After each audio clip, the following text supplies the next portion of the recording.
Bonjour à tous. Nous venons à peine de finir l'audience devant Madame le Président du tribunal contre les impétrants qui sollicitent la radiation sur la liste électorale provisoire du président Tidjane Thiam. Alors pour faire simple, j'ai posé la question à un avocat qui a fait beaucoup de publications sur la nationalité du président Thiam et la paix de sa nationalité ivoirienne. Je lui ai posé une question simple. Est-ce que l'article 48 qui leur sert de fondement pour toute leur procédure de radiation peut s'appliquer à une personne qui est née française? Il m'a répondu non, ce n'est pas possible. Et à moins de lui répondre, alors je t'informe que le président Tidjane Thiam est né français. Et là tout à l'heure à l'audience, j'ai produit les éléments de preuve qu'il est né français. Il a été enregistré à la mairie du Plateau dans le registre d'état civil des Européens. Et donc le débat, pour moi, le débat est clos. On laisse la présidente du tribunal apprécier la situation. Selon la justice ivoirienne, il a perdu sa nationalité ivoirienne justement quand il a acquis la française et de ce fait, il ne peut pas se présenter à la prochaine présidentielle qui aura lieu en octobre en Côte d'Ivoire. Tidjane Thiam a été radié de la liste électorale par la justice. Lui, le candidat du PDCI, parti d'opposition au président Alassane Ouattara. Correspondance Julie Guggenheim.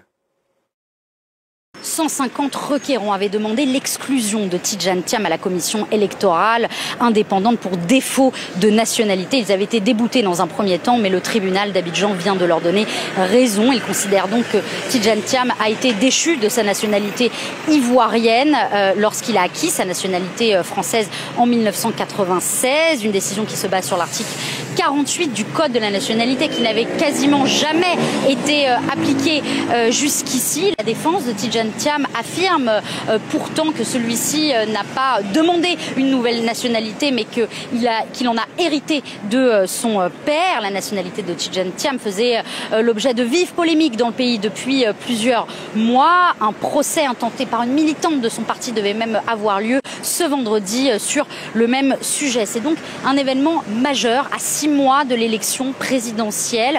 Aujourd'hui, aucun opposant de poids ne figure donc sur les listes électorales. Ni Tidjane Thiam, donc, ni Laurent Gbagbo et encore moins Charles Blé Goudé ou encore Guillaume Soro. Alassane Ouattara, le président du pays, lui n'a pas encore annoncé s'il comptait se présenter pour briguer un 4e mandat ici en Côte d'Ivoire.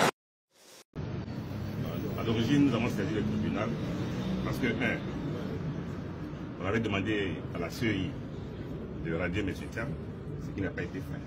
Et comme c'est une voie de recours, nous avons exercé. Et notre demande, c'était pour la radiation de M. Thiam. Qu'est-ce qui fonde votre démarche au départ? Qu'est-ce qui a fondé votre démarche au départ? Nous n'allons pas refaire le procès. Mais nous estimons que, parce que la loi sur la CEI dit qu'on peut demander la radiation de quelqu'un qui est irrégulièrement sur la liste. Thiam étant sur la liste de façon irrégulière, parce qu'au moins il s'est inscrit, il était français. À partir du moment où lui-même nous a donné les éléments d'appréciation. Un élément pour prouver qu'il est français, un deuxième pour prouver qu'il n'est plus français. On se demande, mais quand il s'inscrivait, le jour, la minute, à l'instant T où il s'inscrivait là, quelle était sa nationalité? Donc c'est la raison pour laquelle nous avons saisi la justice. La conséquence directe c'est quoi? Il ne participera pas à l'élection présidentielle? Moi je ne sais pas. Pas mon activité, ce n'est pas de chercher la conséquence moi j'ai fait une procédure. Et la conséquence directe pour moi, c'est que Thiam n'est plus sur la liste électorale. À partir de la décision que j'ai obtenue aujourd'hui. Dans le cadre du contentieux sur la liste électorale, il est clair qu'au terme de l'article 12, tout électeur a le droit donc de saisir la commission électorale indépendante à l'effet de demander la radiation d'une personne indûment inscrite. Et j'ai estimé que M. Thiam, ayant perdu la nationalité ivoirienne en 1987, au terme donc de l'article 48, il était donc de mon devoir en tant que citoyen de faire respecter la loi. Et je crois que c'est ce que le tribunal vient de décider et j'en suis heureux. Le sentiment, c'est que la justice, elle, est équitable. Nous avons suivi la procédure. Les uns et les autres ont fait valoir leurs arguments. Et en dernier ressort, la justice a décidé. Et donc, je félicite le tribunal. Et donc, nous sommes dans un processus, je vais dire, d'état de droit. Il faut que les lois de notre République soient respectées. Et je félicite la justice. La nationalité française et quand l'application de l'article 48 du code de la nationalité, il n'était plus ivoirien au moment où il s'inscrivait sur la liste électorale en 2022. Donc c'est sur cette base-là qu'elle a donc ordonné sa radiation. Mais et les éléments qui ont été sortis par son avocat, notamment son extrait d'acte de naissance au niveau de la Côte d'Ivoire et celui au niveau de la France? Oui, il y a ces éléments qui ont été présentés et sur les éléments, notamment de l'avocat, pour dire qu'il est né ivoirien, il est né français, il est né de parents français. Et donc il est né français. Et s'il est né français, l'article 48 ne lui est pas applicable, parce que c'est l'article 48 là concerne l'ivoirien majeur qui acquiert une nationalité étrangère. Le juge a estimé que les pièces produites, elle n'a pas vu la preuve qu'il est né français.